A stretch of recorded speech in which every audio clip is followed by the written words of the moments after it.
As we come to the Ketuvim, or the writings,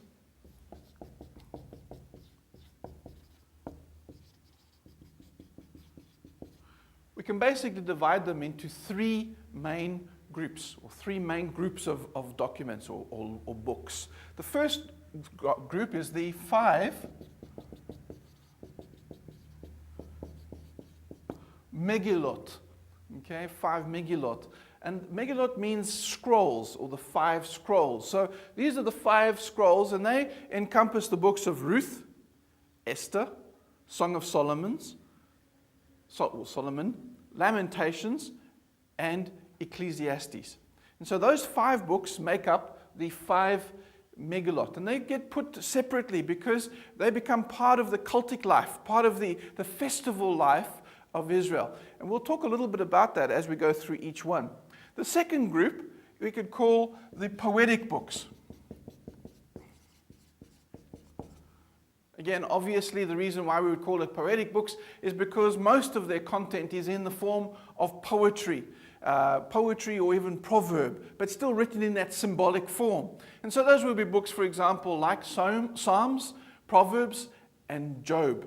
Psalms, Proverbs, and Job would be part of the poetic books. And then the third stream we could call the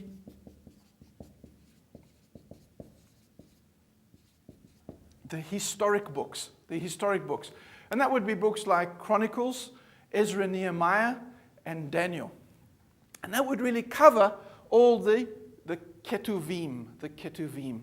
Now, what we're going to do in this particular clip is to look at just two of the Megillot.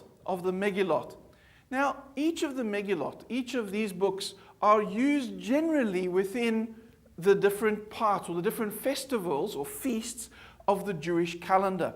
So, in a sense, every Jewish community, well, not every Jewish community, and there we need to make a quick excursion. And the excursion is to tell you this, that most Christians believe that, of course, when we look at another religion, they are one thing. So we may talk of the Jews as if all Jews are the same. We may look at the Muslims and say, well, all Muslims are exactly the same. Of course, that's not true. There is as many separations in Muslims and in Jews as there is in Christianity. And so, therefore, whenever I give you something about Jews, obviously it's a generalization. And even though a generalization is often true, there will obviously be opportunities or times when it's not true. Now, in part of the Jewish community, or in fact, in a lot of the Jewish community, the Megillot are used in each of these feasts. So when they are celebrated, these Megillot will be used or read in public so that it may be renewed and reconnected. And so the first one, or the one that begins the cycle in a sense, is the Song of Solomon. So Song of Solomon.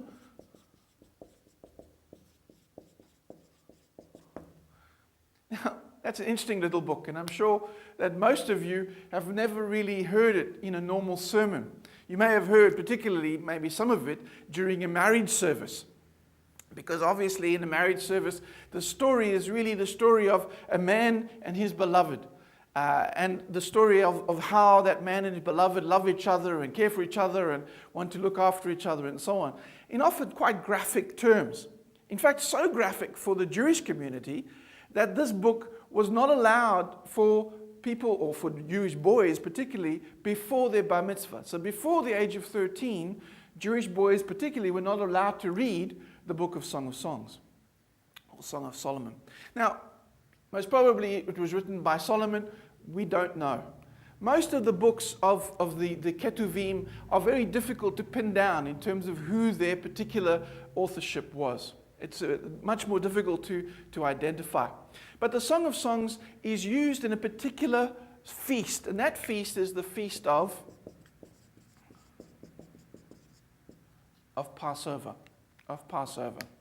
Now, you need to again remind yourself that Passover is in March, April, and it's usually, if you're talking about the northern hemisphere rather than the southern. And this is a very important thing to remember when you read the Bible. Please, when you read the Bible, always remember that the seasons are opposite. And so therefore, also the festivals are in the wrong season. We usually have Easter in autumn.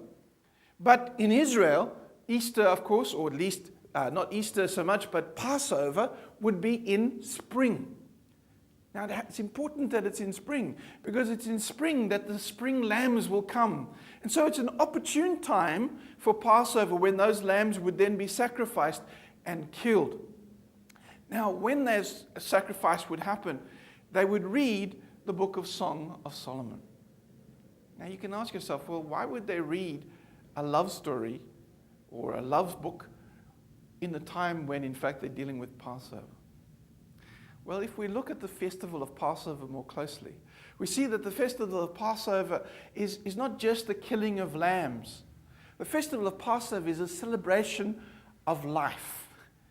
Because that's what happened, is that because of the lamb dying and the blood being put onto the doorframe, the angel of death passed over their houses.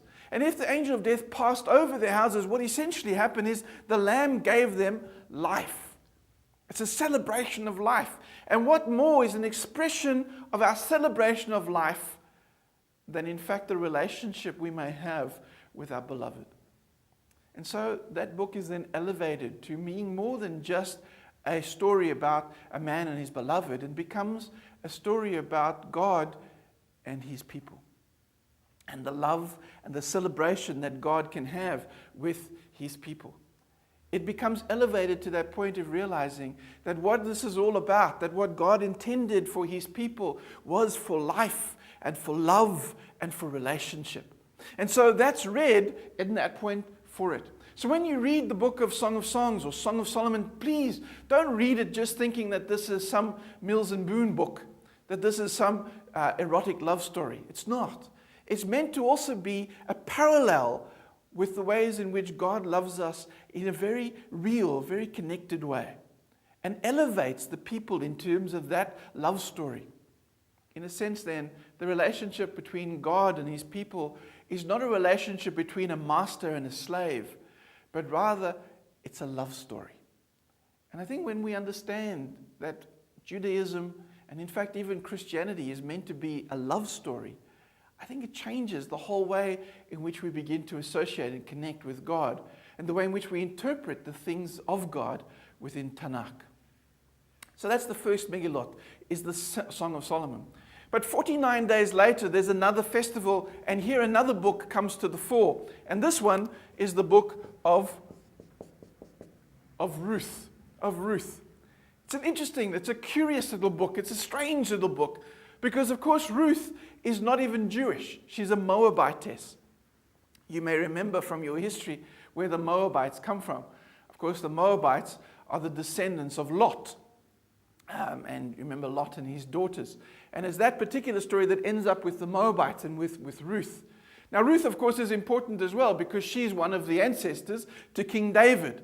And by virtue of that, one of the ancestors, as far as the gospel writers are concerned, to Jesus himself. So that book has a thread that would run through into the New Testament as well. And what we see with the book of Ruth is that the book of Ruth deals with this concept of marriage. Now again, we've just had a love story in Song of Solomon, and now we have another one in the story of Ruth. But 49 days after the Passover comes the festival called Shavuot, which incidentally means 49.